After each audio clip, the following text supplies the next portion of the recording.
اس کا شال اوڑھنا اسے شدت سے یاد آیا۔ اپنے گرد بازو باندھ کر سر جھکا کر رونے لگی۔ روتے روتے اس کی ہچکی بند کی، یہاں تک کہ اس سے دروازہ کھلنے اور بند ہونے کی آواز بھی نہ آئی۔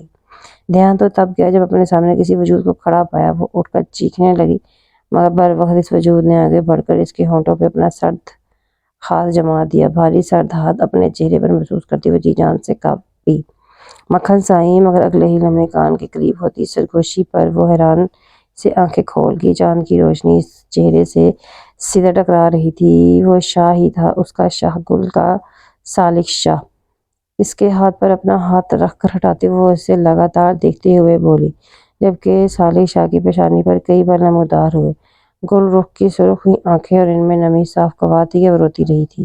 شاہ کی جن جان، اتنا درد کر رہی ہو میری آنکھوں کی وجہ بتاؤ کیوں؟ اس کے بازو تھام کر نزدیک کرتے شاہ نے سوال کیا، جبکہ وہ اس کے اس نرم انداز پر بری طرح رونے لگی۔ گل میری جان کیا ہوا؟ اسے اس قدر بری طرح روتے دیکھ سالک شاہ سمجھ نہ سکا آخر کیا ہوا۔ میری جان، اس کے آنسو صاف کرتا سالک نے اسے سینے میں بھینچا۔ بس اتنا بھی کوئی وار کرتا ہے؟ اس کا نشانہ اس کی آنکھیں تھی، جبکہ اس کے سینے سے لگی ہچکیاں لے کر رو رہی تھی۔ آپ خفا ہیں نا؟ ایک بھی لفظ وہ ٹھیک سے ادا نہ کر سکی، بھاری ہوئی آواز کے ساتھ اٹک اٹک کر بول رہی تھی۔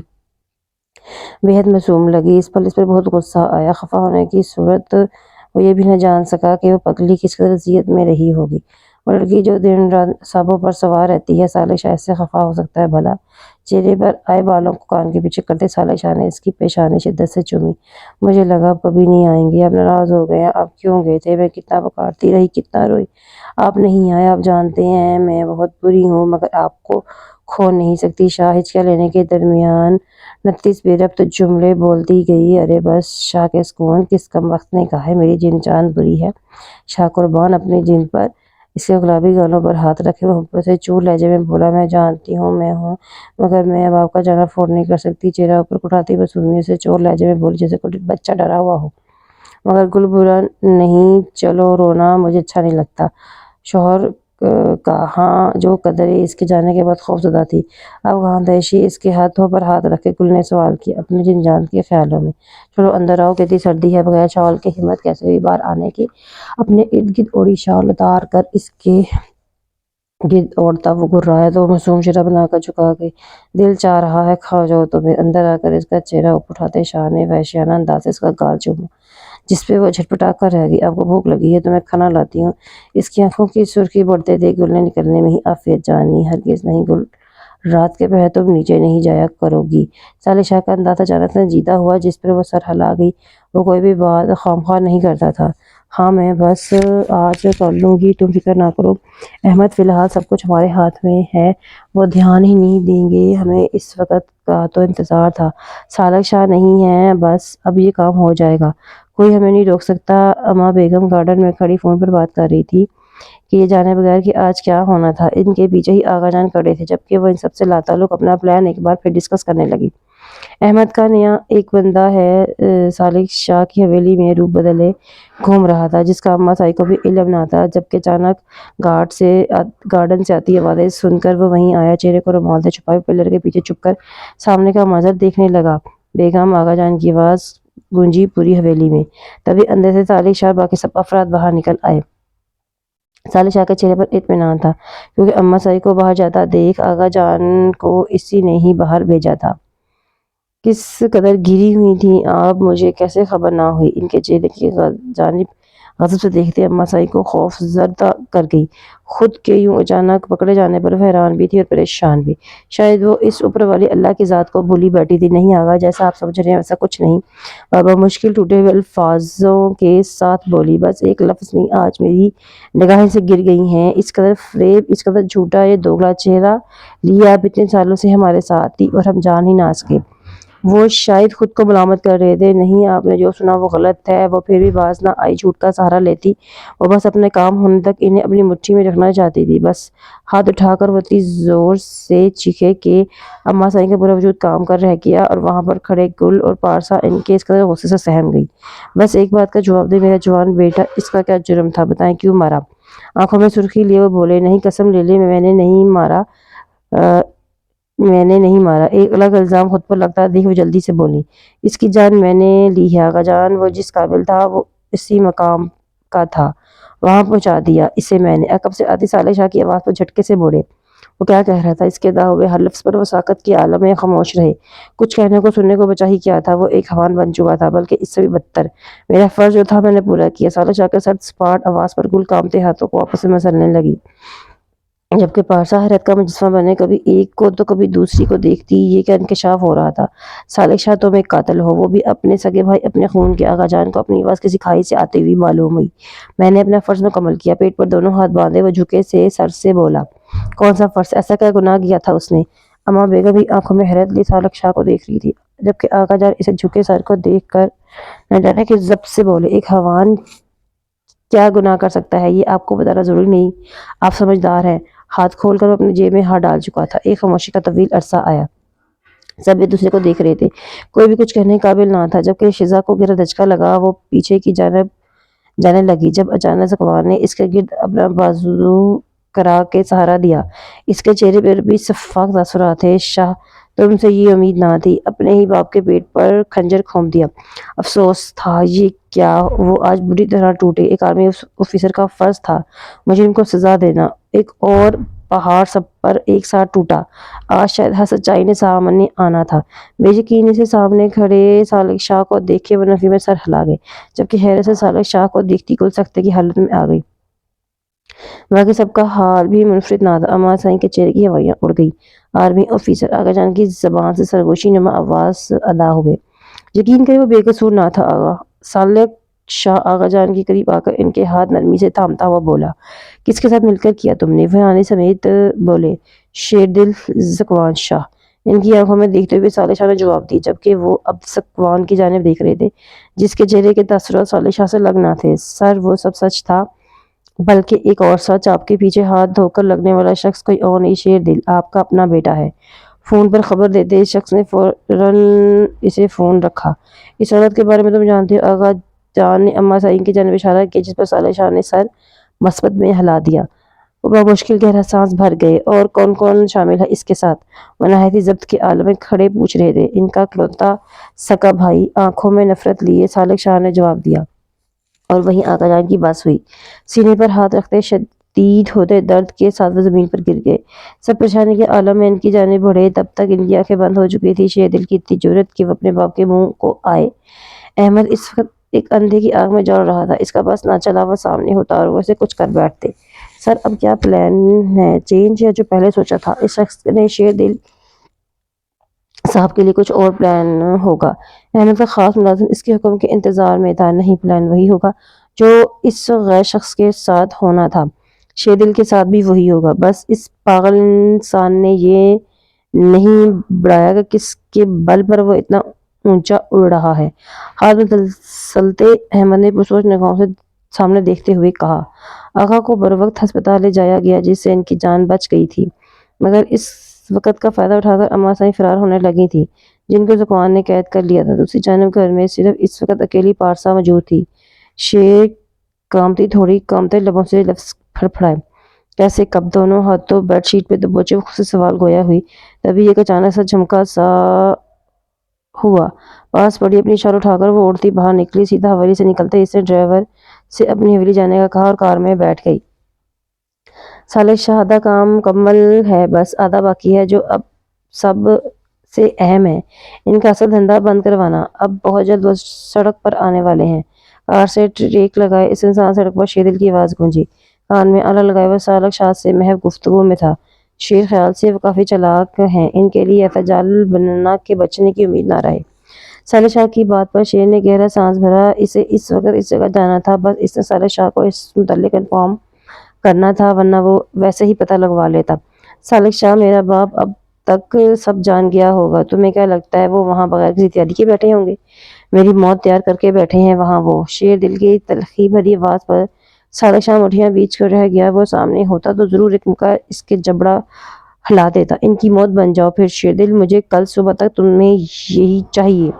صالح شاہ نے دو ٹوک کہتے ہوئے فون رکھنا چاہا، جب شیر دل بولا، اگر رات کے 12 بجے تک نہ آیا تو ایڈریس بھیج رہا ہوں، وہاں آ جانا۔ شیدل نے کہتے ساتھ فون رکھا جبکہ سالہ شاید اس کی بات کو سمجھ نہ سکا۔ وہ بھی زیان کا نمبر ڈائل کرتا جب اچانک وہاں ڈاکٹر آیا۔ وہ آغا جان کا ڈاکٹر تھا۔ انہیں تبھی فون واپس رکھ کر ان کے ساتھ اندر کمرے میں جانب چل دیا جہاں آغا جان اس وقت ایڈمٹ تھے۔ گلور باقی سب کو واپس بھیج چکا تھا۔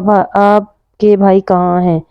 تایا حویلی داخل ہوتے اس کی نگاہ اندر بیٹھے اپنے والد پر گئی۔ اسپاٹ تاثرات چہرے پر تجائے وہ آگے بڑھتی ہوئی چلائی جبکہ اس کی آواز پر سب حیران ہوئے۔ تبھی اس کی والدہ باہر آئیں۔ اسے جو اچانک اپنے سامنے دیکھ وہ پہلے حیران تھی، اوپر سے اس کا یوں چلانا۔ تمیز سے لڑکی، کیا طریقہ ہے؟ کس نے اجازت دی تمہیں میری حویلی میں کھڑی ہو کر یوں چلانے کی؟ تبھی احمد اپنے کمرے سے باہر آیا۔ اجازت؟ واقعے میں تایا، یہاں تک میں سانس کی بھی اجازت آپ سے لینی چاہیے نہیں؟ وہ تنزیہ بولی۔ اس کے چہرے پر سختی نمایاں تھی۔ لڑکی، اس انداز کی جو جان سکتا ہوں۔ سخت نگاہوں سے اسے دیکھتے وہ غصے سے بولے۔ آپ کو نظر آ گیا تایا میرا انداز؟ واؤ، تالیاں بجانی چاہیے۔ میرا انداز نظر آ گیا۔ اور میرے شوہر کہاں؟ تب کچھ نظر نہیں آیا؟ اپنا آپ کبھی نظر نہیں آیا آپ کو؟ مطلب پرست انسان ہیں آپ۔ وہ چلائی تو سب پیشانی سے آگے بڑھ کر اس کو تھامنے لگے جبکہ اس کے والد جو سبھی چیزوں سے واقف تھے پیشانی سے اس کے پاس آ کر تھام گئے، جس پر وہ چھٹپٹائی۔ یہ شخص ذمہ دار ہے بابا، میرے شیر کی تنہائیوں کا، شیر کے دکھ درد کا۔ یہ ذمہ دار ہے ان کی اس خطرناک جاب کی۔ یہ ایسے نہ ہوتے تو کبھی اپنی جان یا مصیبتوں کی نظر نہ کرتے۔ نفرت ہوگی مجھے اس گھٹیا گرے ہوئے مطلبی شخص سے۔ احمد کی جانب انگلی اٹھاتے ہوئے ضبط کی حد سے گزرتی ہوئی چلائی جبکہ اس کے والد نے بامشکل اس کے تھامے کھڑے تھے۔ وہ بار بار آگے بڑھ رہی تھی اور وہ کتنی ہی بار اسے خود سے لگائے پیچھے کر چکے تھے۔ وہ اس کی کنڈیشن کے متعلق جانتے تھے۔ آپ باپ کھلانے کے لائق نہیں ہیں، آپ مفاد پرست انسان ہیں، بلکہ آپ انسانیت کی صفت سے بھی گر چکے ہیں۔ میرے شیر کے ساتھ ایسا کیوں کیا؟ ایسا آپ نے وجہ سے اس وقت یہاں ہے، آپ کی سکی اولاد ہے۔ وہ کبھی کچھ جاننے کی کوشش نہ کی، ساری زندگی اس دولت کے پیچھے گنوا دی۔ ہاتھ اٹھا کر وہ آج ہر چیز اس پہ واضح کر رہی تھی۔ بس کرو تو لڑکی، میں لحاظ کر رہا ہوں۔ اور جو پہلے کچھ بول نہ سکے بولے تو حویلی میں ان کی سخت قہر بن کر گونجی۔ آپ لحاظ رکھ رہی ہیں؟ میں قسم اٹھاتی ہوں میرے شیر کو کچھ ہوا نہ۔ سالک شاہ تو بعد میں، پہلے میں آپ کی جان لے لوں گی۔ اس کے ارادوں میں پختگی تھی۔ سرد نگاہوں سے انہیں دیکھتی وہ رخ موڑ گئی۔ حویلی سے باہر نکلتی پارسا کے قدم ان کی آواز پر رکے۔